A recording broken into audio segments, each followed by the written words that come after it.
ഹരേ കൃഷ്ണ. സർവം ശ്രീ രാധാകൃഷ്ണാർപ്പണമസ്തു. അധ്യായം 18 സന്യാസത്തിൻ്റെ പരിപൂർണത. ശ്ലോകം 55. ഭക്ത്യാ മാമഭിജാനാതി യാവാൻ യശ്ചാസ്മി തത്വതഃ തതോ മാം തത്വതോ ജ്ഞാത്വാ വിശദേ തദനന്തരം. വിവർത്തനം. ഭക്തിയുത സേവനം കൊണ്ട് മാത്രമേ ഞാനാണ് പരമദിവ്യോത്തമ പുരുഷനെന്ന സത്യം അറിയാൻ കഴിയൂ. ആ ഭക്തി കൊണ്ട് തന്നെ എന്നെക്കുറിച്ച് പൂർണ്ണബോധം നേടുമ്പോൾ അയാൾക്ക് ദൈവസാമ്രാജ്യത്തിൽ പ്രവേശിക്കാൻ കഴിയും. ഭാവാർത്ഥം: ഭഗവാൻ കൃഷ്ണനെയോ അദ്ദേഹത്തിൻ്റെ പൂർണ്ണാംശങ്ങളെയോ കുറിച്ച് ഭക്തിഹീനർക്ക് മനസ്സിലാക്കാൻ സാധ്യമല്ല. അനുമാനം കൊണ്ട് ഗ്രഹിക്കാനുമാവില്ല. ഭഗവാനെ അറിയാൻ ആഗ്രഹിക്കുന്നവർ ഒരു വിശുദ്ധ ഭക്തൻ്റെ നിർദ്ദേശങ്ങൾക്ക് അനുസരിച്ച് ഭക്തിയുത സേവനം തുടരണം. അല്ലാത്ത പക്ഷം പരമപുരുഷനെക്കുറിച്ചുള്ള സത്യം എന്നും നിഗൂഢമായി തന്നെയിരിക്കും.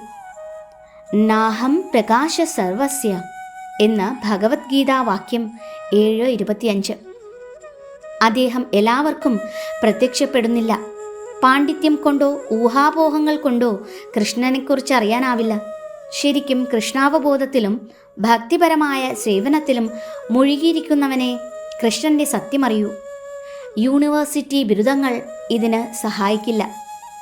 കൃഷ്ണശാസ്ത്രത്തെപ്പറ്റി പൂർണ്ണജ്ഞാനം നേടിയവർ കൃഷ്ണൻ്റെ ധാമമായ ആത്മീയ സാമ്രാജ്യം പോകാൻ അർഹരാണ്. ഇതുകൊണ്ട് ബ്രഹ്മഭൂതനാകുന്നവന് തൻ്റെ വ്യക്തിത്വം നഷ്ടപ്പെടുന്നു എന്നർത്ഥമാകുന്നില്ല. ഭക്തിയുത സേവനമുണ്ട്. ഭക്തിഭരിതമായ സേവനമുള്ളപ്പോൾ കൃഷ്ണൻ അതോടൊപ്പമുണ്ട്. ഭക്തി സാധനയുണ്ട്, ഭക്തനുമുണ്ട്. ആ ജ്ഞാനത്തിന് മുക്തിക്ക് ശേഷവും ക്ഷയമില്ല. മുക്തി ഭൗതിക ജീവിതബോധത്തിൽ നിന്നുള്ള മോചനത്തെ കുറിക്കുന്നു. ആധ്യാത്മിക ജീവിതത്തിലും ഈ ഭേദമുണ്ട്, ഈ വ്യക്തിത്വവുമുണ്ട്. പക്ഷേ ശുദ്ധമായ കൃഷ്ണാവബോധത്തിലാണത്. വിശദേ എന്ന പദം എന്നിൽ ഉൾപ്പോകുന്നു. വ്യക്തിശൂന്യ ബ്രഹ്മത്തോടുള്ള ഏകീഭാവമെന്ന അദ്വൈത സിദ്ധാന്തത്തെയാണ് സൂചിപ്പിക്കുന്നതെന്ന് തെറ്റിദ്ധരിക്കരുത്. അതല്ല ശരി. സ്വന്തം വ്യക്തിത്വം പുലർത്തിക്കൊണ്ട് തന്നെ ഭഗവത് സമ്പർക്കത്തിനും സേവനത്തിനും വേണ്ടി ശ്രീകൃഷ്ണധാമത്തിൽ പ്രവേശിക്കുക എന്നതാണ് ഇവിടെ നിർദ്ദിഷ്ടമായ അർത്ഥം. ഉദാഹരണത്തിന്, പച്ചക്കിളി പച്ചമരത്തിന്മേൽ കയറുന്നത് അതിനോട് ഏകീഭവിക്കാനല്ല, അതിൻ്റെ ഫലങ്ങൾ ആസ്വദിക്കാനാണ്. ഈ വിഷയത്തിന് ഉദാഹരണമായി സമുദ്രത്തിൽ ഒഴുകിച്ചേരുന്ന നദികളെ വ്യക്തിശൂന്യവാദികൾ ചൂണ്ടിക്കാട്ടാറുണ്ട്. പുഴകൾ സമുദ്രത്തിലെത്തി ലയിക്കുകയാണ് ചെയ്യുന്നത്. വ്യക്തിശൂന്യവാദികൾക്ക് ഈ നില ആനന്ദകരമാവാം. മറിച്ച് സമുദ്രത്തിൽ ഒരു ജലജീവിയെപ്പോലെ തൻ്റെ വ്യക്തിഭാവം പുലർത്തുകയാണ് വ്യക്തിവാദി ചെയ്യുക. സമുദ്രത്തിനടിയിലും എണ്ണമറ്റ ജീവികളെ നമുക്ക് കാണാം. ഉപരിതലത്തെക്കുറിച്ച് മാത്രം അറിഞ്ഞാൽ പോരാ, ആഴങ്ങളിൽ ജീവിക്കുന്ന ജലജീവികളെപ്പറ്റിയും പൂർണ്ണമായി അറിയേണ്ടതുണ്ട്. വിശുദ്ധ ഭക്തിസേവനത്തിലൂടെ ഭഗവാന്റെ അതീന്ദ്രിയ ഗുണങ്ങളെയും വിഭൂതികളെയും പറ്റി ഭക്തന് ശരിയായ അറിവ് നേടാൻ കഴിയും. 11-ാം അധ്യായത്തിൽ പറഞ്ഞിട്ടുള്ളതുപോലെ 11:54 ഈ ഭക്തിയുത സേവന കർമ്മത്തിലൂടെ മാത്രമേ അതിന് കഴിയുകയുള്ളൂ. പരമപുരുഷനെ അറിയാനും അദ്ദേഹത്തിൻ്റെ ലോകത്തിൽ പ്രവേശിക്കാനും ഭക്തിയുത സേവനം കൊണ്ട് സാധിക്കുമെന്ന് ഇവിടെ ഊന്നി പറയുന്നു. ഭൗതിക സങ്കല്പങ്ങളൊഴിഞ്ഞ് ബ്രഹ്മഭൂതാവസ്ഥയിലെത്തിയ ശേഷം ഭഗവാനെപ്പറ്റി ശ്രവിക്കുന്നതോടെ ഭക്തിയുത സേവനം ആരംഭിക്കുന്നു.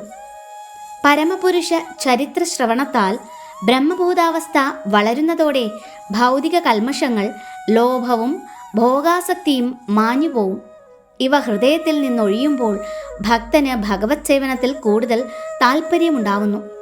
ഈ താൽപ്പര്യം വീണ്ടും ഭൗതിക കൽമഷങ്ങൾ ഉൾക്കൊള്ളുന്നതിൽ നിന്ന് അയാളെ തടയുകയും ചെയ്യും. ഈ നിലയിൽ പൂർണ്ണമായ ഭഗവത് ജ്ഞാനം കൈവരും. ഇതാണ് ശ്രീമദ് ഭാഗവതവും പ്രഖ്യാപിക്കുന്നത്. ഭക്തി പ്രക്രിയ, ആധ്യാത്മിക സേവനം മുക്തിക്കു ശേഷവും തുടരുന്നുണ്ട്. ആപ്രായാണാത് തത്രഭിഹി ദൃഷ്ടം എന്ന് വേദാന്തസൂത്രം 4:1-12. മുക്തിക്ക് ശേഷവും ഭക്തിപൂർവമായ സേവനം തുടരുന്നു എന്നർത്ഥം. ജീവാത്മാവിനെ തനതായ വ്യക്തിത്വത്തിൽ അഥവാ സ്വരൂപാവസ്ഥയിൽ പുനഃപ്രതിഷ്ഠിക്കലാണ് ഭക്തിമാർഗേണയുള്ള മുക്തി എന്ന് ശ്രീമദ് ഭാഗവതം നിർവചിക്കുന്നുണ്ട്.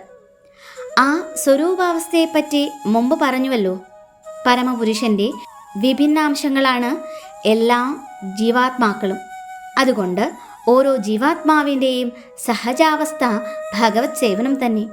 മുക്തിക്ക് ശേഷവും ഈ സേവനകർമ്മം ശാശ്വതമായി തുടരുന്നു.